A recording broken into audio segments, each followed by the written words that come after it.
And I'm back, I think. Let's double check. Yep, looks like I'm back. And I'm back. Okay. So guys, I'm so glad I went and checked out the website because guess what? Guess what? Pack C was released today. And I didn't even know it. So I can show you more rooms and speakers and all that good stuff. And I'll show you the free one. But let's get back to the user manual. Alright.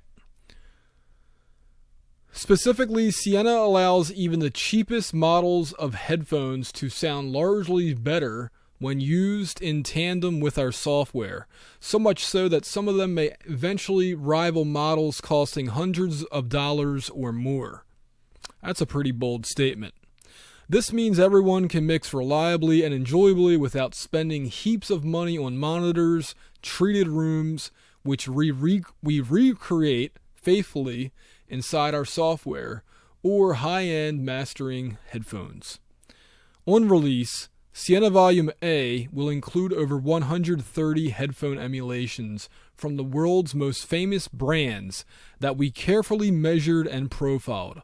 Also, accurate models of 2 studios, 4 sets of high-end monitors. I don't think they updated the user manual. But, man, I would hate to end the broadcast again, but I'm not going to do that. Because the problem is if I click this link, I have all these default Google pages that are like private stuff, so I don't think I can make an incognito mode, can I? I guess not. Alright. So we'll just go through the manual, and if there is an updated user manual, it's probably through that the Aquarius application, which you need to download Acoustica audio plugins. Apparently they're phasing out the web version of the download system. So I already talked about this earlier. There's 3 different plugins: Reference, Rooms, and Guru. Alright. Let's go to the controls section so I don't waste people's time here. Alright, so I'm on Windows 7. So I mean, yeah. I don't meet the minimum requirements, but apparently Windows 7 is so cool that it still works. I mean, at least I don't know. I have a Haswell. Is that before or after Broadwell? I don't know. Anyway. Yeah, they recommend the fastest computer you can get your hands on. Bottom line. Double checking. Okay, frequency response correction. Okay, so it's basically it shows you that the aim of this was to calibrate the headphones similar to SonarWorks Reference, but not do it analytically. So the way that they put it, essentially what I heard from them is that instead of going through this frequency graph and EQing precisely so that it's an even, flat response, from what I understand, they just did like a smooth EQ, like a musical EQ, and made it not perfectly flat, but flat enough, or at least that's what my gathering of that was. Whether that's better or worse, this is why I tell everybody that watches any of these videos, try the software out for yourself. If only hardware was that easy to try out, right? Of course, we do have Access Analog and Mix Analog to do that, but they're using different hardware than we'll probably buy. So with software, yeah, try it out for yourself. If it works for you and it's in your budget, go for it. I figure, did I ever do... Okay. Sorry, my processor fan just kicked on. I thought I changed it to 60 frames a second, but I guess not. Anyway. I keep going. Okay, controls. There's controls. Alright, cool. So again, number 1, you select your rooms. I'm going to flip back and forth between Reaper and Adobe Acrobat here. So in the upper left corner, you choose your rooms. And now, as you guys can see, now I have all the C1s, which these are brand new as of March 29th. They just came out today, or yesterday for some of us, today for others.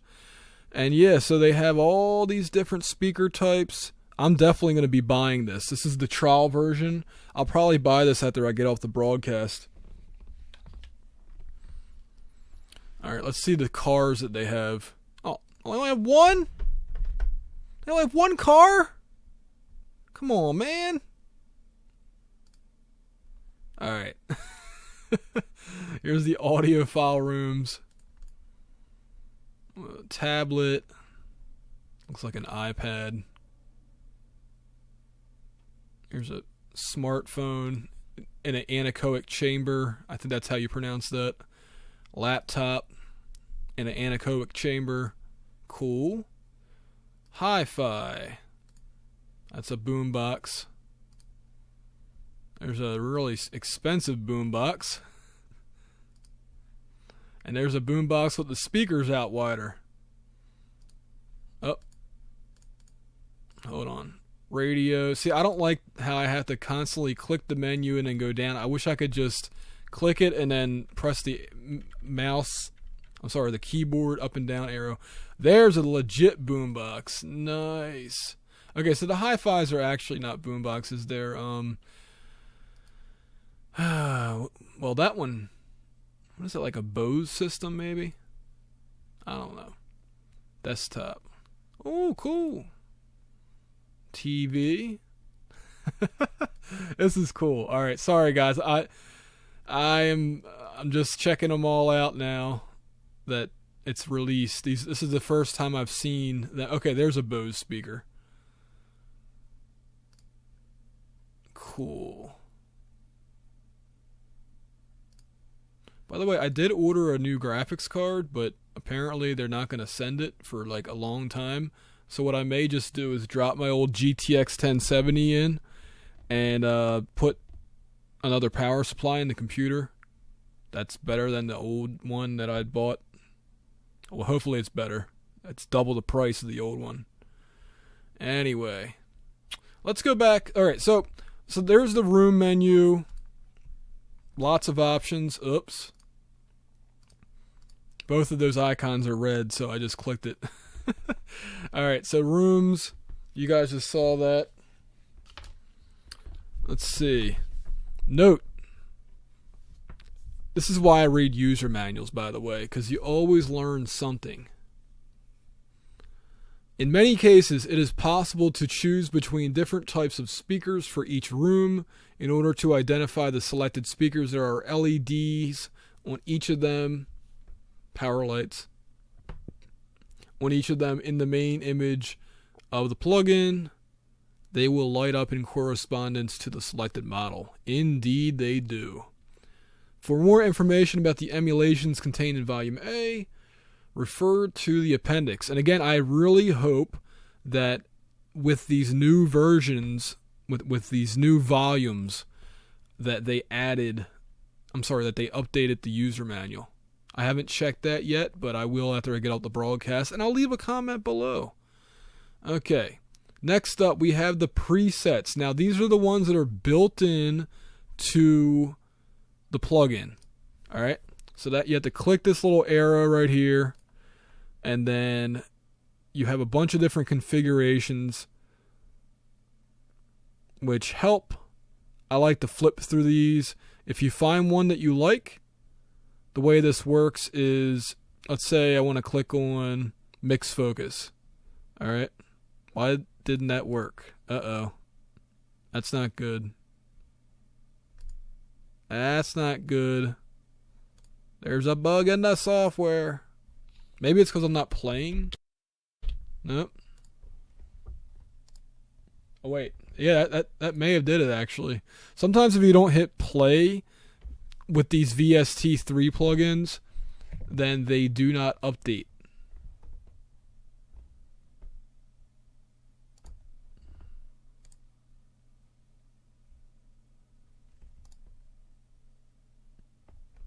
Oh, that didn't work. Or maybe it did, I don't know. Oh, that one worked. I'll have to go through these and see which ones work and which ones don't. If I had audio playing through, again, I think it would be a little bit easier to tell the difference. Anyway, once you find something you like, you can save it in a preset and then go to the next one, go to the next preset, and then load up another one of these built-in presets. And then if you find another one you like, that now becomes saved in there. And then under Reaper, now I don't always recommend doing this, but under Reaper, once Sienna is not a brand new plugin, so let's say like 30 or 45 days from now, add a Reaper preset by going up to here where it says plus, choosing save preset as default, or just save preset in general. And then once you had that, you'll always have your typical settings that you like. And again, you have, 5 presets that you can save. And then you don't have to click through these menus ever again. Because the idea with this plugin is not to flip through all these rooms and make sure your mixes sound good in every single one of them. It's to choose 1 or 2 good rooms to always record or mix through. And by record, I mean you're just having it on the monitor. You're not recording through the plugin itself. But the idea, again, is just 1 or 2 good rooms. I think more than likely I'm just going to choose 1 room and stick with that room. Whatever one that I think sounds quote-unquote the best, the one that I think that my music collection sounds like a speaker and in a good room, to the best of my ability. Again, you guys have to try this plugin out for yourself. It's not like most plugins where I can just show it off to you and it'll sound good, because if you're listening to this broadcast through speakers, guess what? This plugin's going to sound awful. But if you, if you guys were out there and somebody told me, and if you want to, hey, you know what? I don't have any audio loaded up, so I can't do that. But if somebody was out there in the chat room right now, and I'm going to load that up to see if there's anybody out there, and they said, "Oh yeah, Adam, I have what's up, Topa?" Yeah, if somebody out there said, "Yeah, I have an Audio Technica ATH M70X or M or R70X," let's go to that one. So, like my friend, he has the M50Xs, and they don't have the M40X? Oh, come on.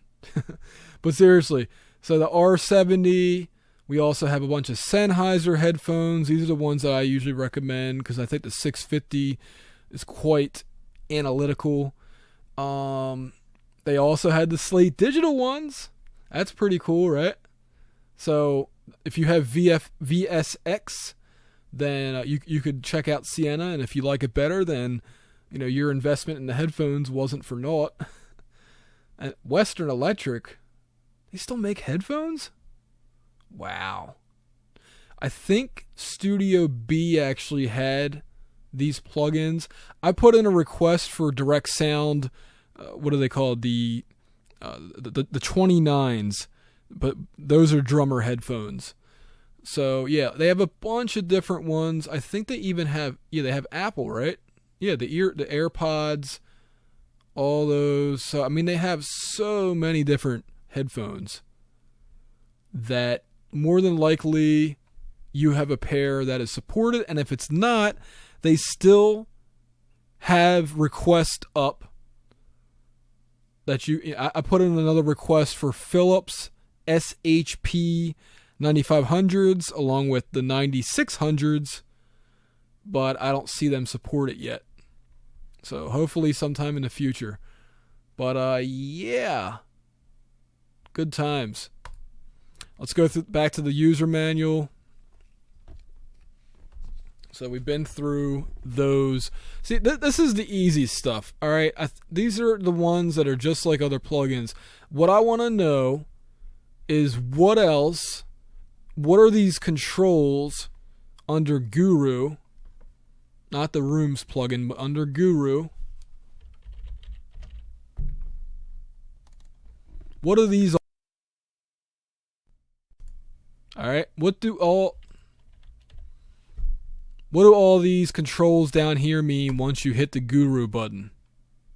All right, that's what we're going to find out today. And also this one. I think that one stays, doesn't it? Yeah, it does. All right. So going back to the user manual. Here we go. So obviously the input trim is important. Okay. Make sure that one is set so you're hitting around 0 on this meter down here. If you don't do that, because guess what? This plugin actually sounds like if you turn speakers up. So if you overload it, it has a little bit of that sound. Now you can't overload it too much, but it has that dynamic speaker resonant sound to it. And I think that's one of its magic qualities, but it doesn't work unless you had the input trim to the proper setting. Okay. Acoustica Plus. Let me go backwards, making sure I don't miss anything. All right. Guru Acoustica Plus Plus. This lets you decide between speakers only on the plus speaker side,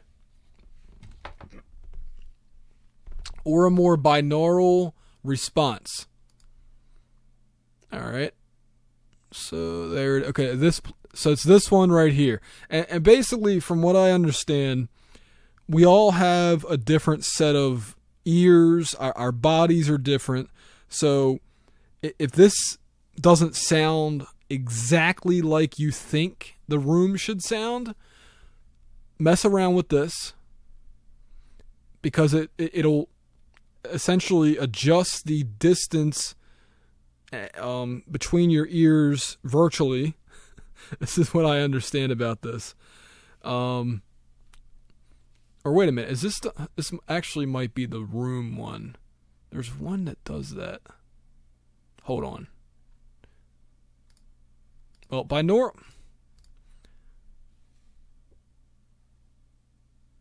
Okay, yeah, so that is what it is. So it's basically a more direct speaker sound. So if you shoved your ear up next to the speakers, that's all you would hear, versus more of the room, or more of just that 3D space thing. All right, if that makes sense. Disable room gain. This controls the output gain volume only when the room is disabled. All right. So it allows you to compensate and match the difference of the output volume when the room is disabled compared to the general output volume when the room is enabled. Okay. It said that was a button. Hold up. Disable room gain.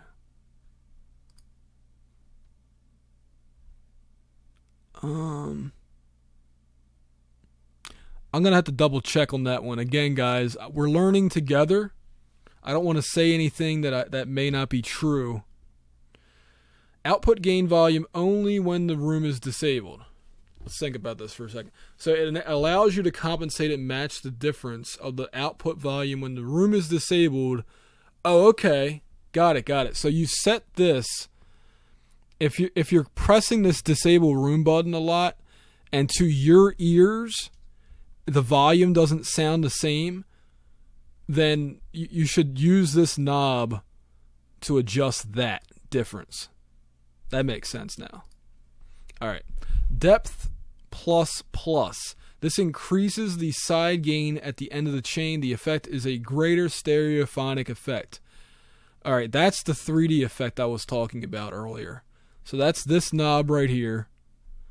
If you think that it's not 3D enough, doesn't sound like a room, like you normally perceive a room to sound like, and this could depend on your ears, it could depend on the headphone model that you have. That's what this control is for. All right. Can you guys see my mouse arrow? I should have double checked on that one before I started. Let me I'm going to double check on the broadcast. I thought I had it enabled, but I wasn't 100% sure.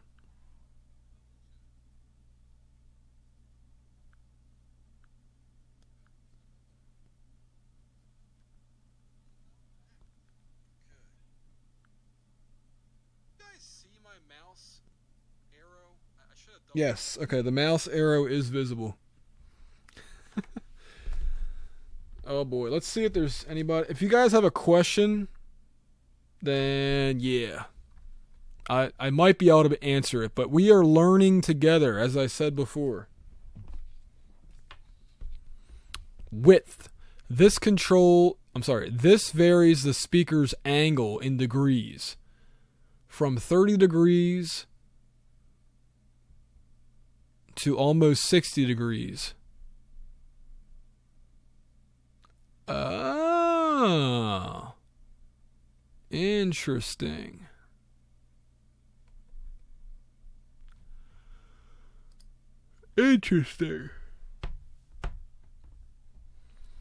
Right in here, they have it right in the center at the 45 degrees, I'm assuming, angle by default.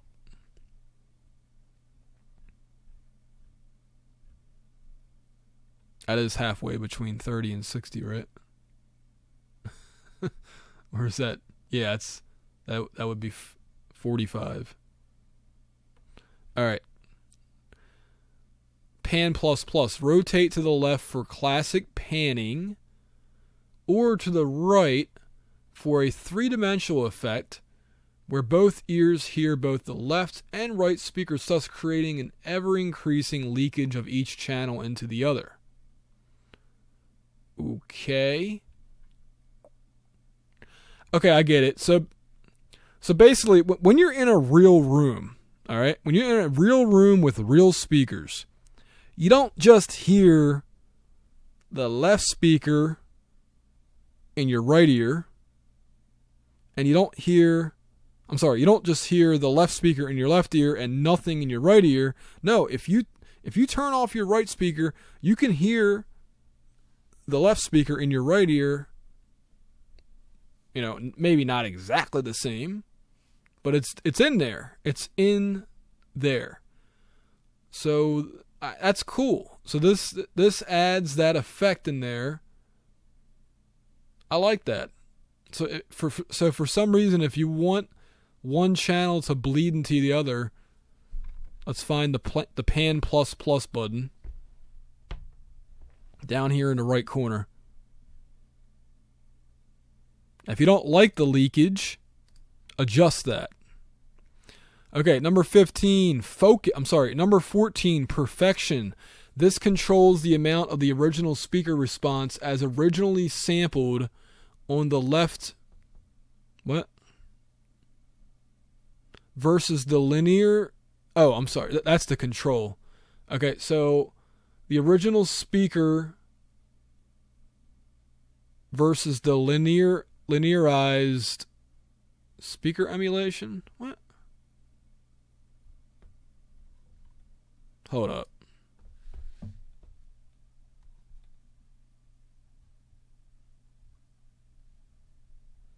I don't see that control.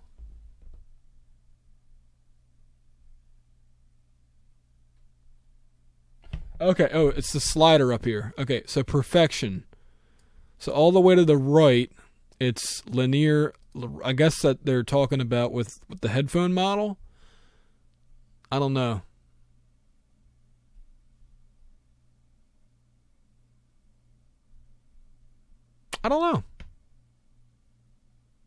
But if I had to guess, since the default is all the way to the right, I'd probably keep it there for the most part.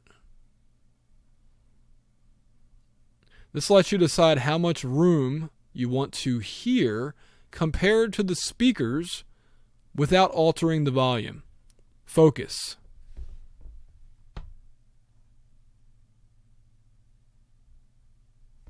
Okay, so the focus knob's over here, the yellow one. And then back to the manual. Input S meters. This meter displays the mid-side input level of the plugin. Why? Oh, well, I guess maybe that's the trick, right? Depth percentage. This controls the amount of correction applied, customized by Acoustica.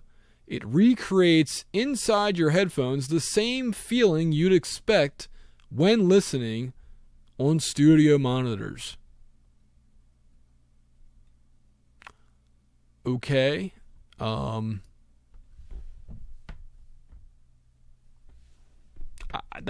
one I don't understand. Which correction? The correction to the headphones? I don't know. I mean, I don't know what the difference between that one and the perfection slider is. All right. All right, here we go. Sienna plugin should always come last in the chain, so we suggest to our customers to keep it on the master output after all the analyzers and metering plugins. The plugins of this suite are not equipped with an automatic bypass function that allows you to disable it during rendering, so remember that the plugins must be bypassed every time you are exporting audio from your DAW. And so that's why I have that. That's why I put it on the monitoring FX. Now I could put it on the master bus, but for this video I just needed to have it there. And by default, if it's on your monitoring FX, and if you're late coming to the video, I'll show you again how to get to this window. So I'll X out of it, go up to View, Monitoring FX, and then this, when you have something enabled on it, you're only listening to things through it. When you render it out, none of these plugins on the monitoring FX chain are enabled. Should have kept it up. Okay. Let's put another one of these on. Let's put the car one on. Just to have something to look at.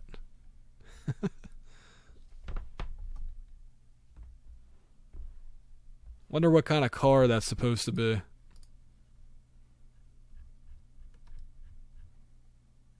Okay, I think that's it with the controls.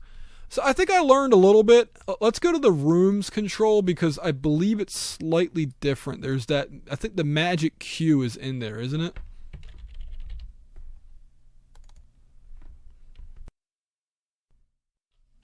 And I can disable that, kill that one. Oops, I shouldn't have said that. YouTube will probably pick that word up as a bad thing. Oh no.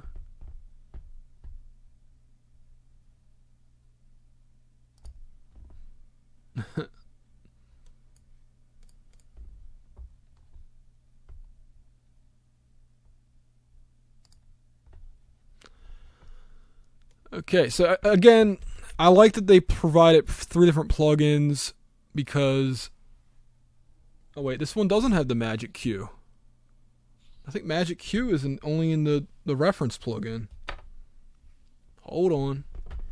Okay, so they do have depth, they have perfection, and that's it.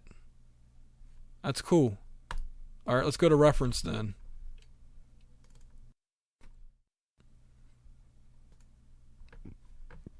I don't know what this does, so I need to find out, and hopefully it's on here. Page 10.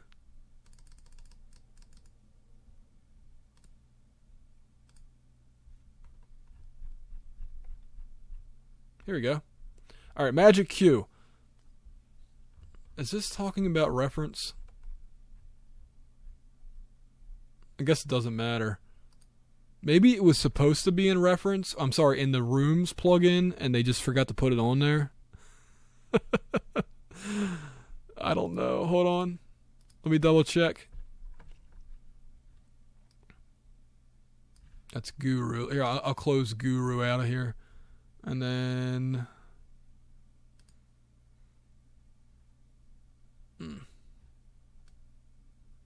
Hold on, guys. I'm curious. Okay, there we go. So it's showing reference on here. So there's no user manual for the reference plugin. It's in the room's user manual. I'll go down again.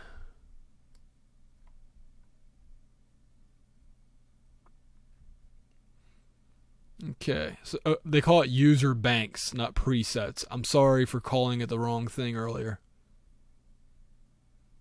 Magic Cue, here we go. This control allows, once the knob is turned all the way to the right, to superimpose an ideal correction curve that translates listening from headphones to speakers, which guarantees a more euphonic and more accurate listening experience.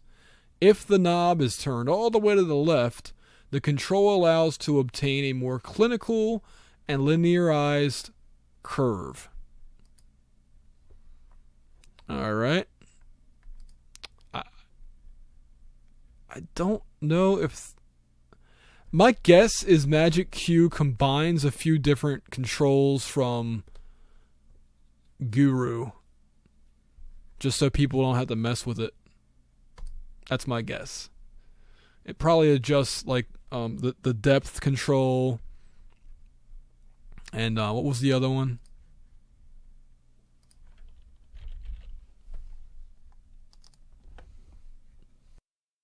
You're not supposed to load these up all the way together. You either choose Rooms by itself, Guru by itself, or Reference by itself. It's kind of annoying that you have to press this button all the time. I think this should be on by default. Okay. So yeah, I think that the Magic Cue button just it affects multiple controls all at once, so that you don't have to break it down into multiple parts. That's my best guess, but I can't say for sure.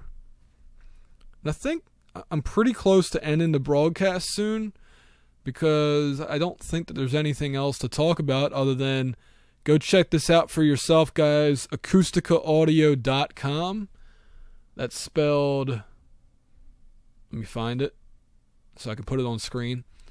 ACUSTICA audio.com. And again, this video is not sponsored or anything like that. I like to check out plugins, and I figured I'd do a live broadcast while I checked it out and went through the user manual. And if you guys like this video, give it a thumbs up, leave me a comment. I'll do more of these. I was actually probably going to... I think it's better if I just do these live so that I don't have to edit them. And we could all learn a new plugin every week, because usually on Mondays or Tuesdays or when everything comes out.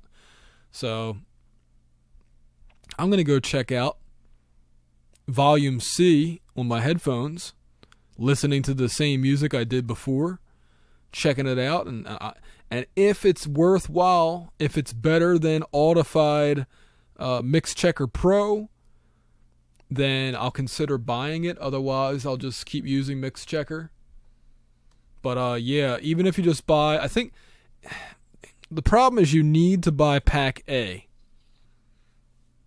which I believe costs about $85, and at that point you can either buy B and C or just B alone or C alone. So Pack A, well, they said they added another one, didn't they? They added something else to A. So A's a little bit better than it was before. Yeah, hold on. Oh, they added Spitfire to it. Nice. Okay, I was about to say I can't recommend just getting A. I would get either A and B or A and C, or I would just get B and C if you could get that. But now that they added the Spitfire room, wow, that's cool. That Spitfire room, which is now by itself, See, this used to be in Pack B, so it looks like they took it out of Pack B. There was 2 Spitfires with these are the Yamaha NS10s. So now that's in Pack A, and they also added, I don't know what that is. Okay, it's like these little, is that like a little speaker or something? I don't know what that is, but that kind of looks like a tablet. Maybe it's a Bluetooth speaker or something. Anyway, okay, cool. Well, Pack A, as far as I'm concerned, these changes, especially the Spitfire room, which is one of my favorite. I mean, between this one, I like the acoustic audio rooms, like these 2. And HOG's not bad. But yeah, so Pack A is a good value now, in my opinion. Obviously, I wish they gave you everything. But they have to make money somehow. I always tell people, like, look, there's guys that can put free plugins out, and because of the country they may live in, maybe they can survive off of donations. But realistically, if you want tech support and you need to hire staff and you need to pay for marketing, you gotta pay the piper, and the way I always look at it, especially with like pink and magenta and all, navy, sand, how much money would you spend on the real hardware, or renting the hardware either in the cloud or to have it shipped to you? How much money would you spend? Software is so cheap for audio manipulation, and I know that we all don't have the same budgets, but like it would cost me so much money to have the type of speakers that are in this. So is it the same exact thing? Absolutely not. No. But if you have really good headphones, I think it does a damn good job. So, again, this is a fundamental plugin. It's something that you're going to use in every single mix because it's monitoring, unless you like to mix with speakers like I do. But, I think I'm going to try the mixing with headphones thing and see if my mixes translate better by using this plugin.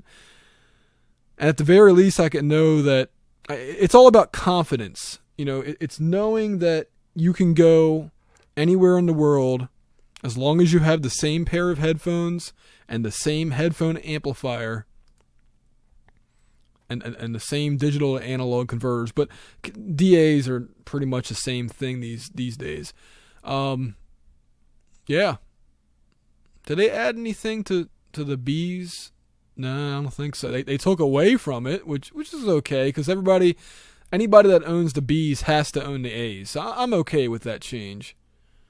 But yeah, I'm gonna check these out once I get off the broadcast. I like it. Is that a record player on the? Whoever does their GUIs, it's cool. It's like photorealistic. I like the photorealistic style better than like cartoons. So anyway, guys, thanks for watching the live broadcast. Check out Sienna. I'm probably also going to buy Slate Digital's VSX at some point, mainly because they actually offer a payment plan. So it's $40 a month, and for 12 months, it's a no-interest payment plan. I could swing that. I mean, I don't want to have to spend $500 up front on headphones, but $40 a month, I'll do that. Anyway, that's about it, guys. Thank you all for watching. I don't know if I'm going to have a tutorial Tuesday. Maybe? I mean, this kind of was the tutorial, wasn't it? In a way. Maybe what I'll do is I'll condense this video down now that I went through the user manual, and I'll just make a brief, like, 5 to 10 minute video. But It's not going to have as much information as this live broadcast did, or opinion for that matter. I'm trying to get the tutorials down in length. So anyway, thank you all again. I'm going to try to stick to my schedule, but I don't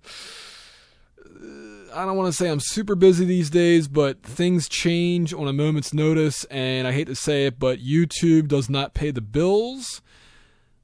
My other stuff does, and that other stuff is a priority. So with that in mind, I'll try to do, I can't guarantee I'll always do a video for every single day of the week, but I will try to do at least one or two every week for that matter, whether that's a Sunday stream with a Monday stream as well. So I've already done 2 this week.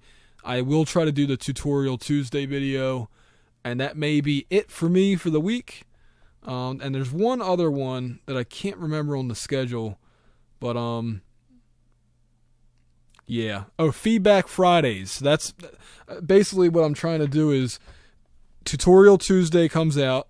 If you guys have any questions about whatever, maybe it's something that I discovered, maybe it's something that I should figure out, then I will basically answer all the questions, not just from that video, but that video first and then questions, because the comments, I can't always respond to everybody, so I'd rather answer them in a video, and that'll help everybody else out as well. Does that make sense? If it doesn't, then, well, maybe I was talking too fast. Anyway, see you guys. Have a good night. Have a good morning wherever you may be.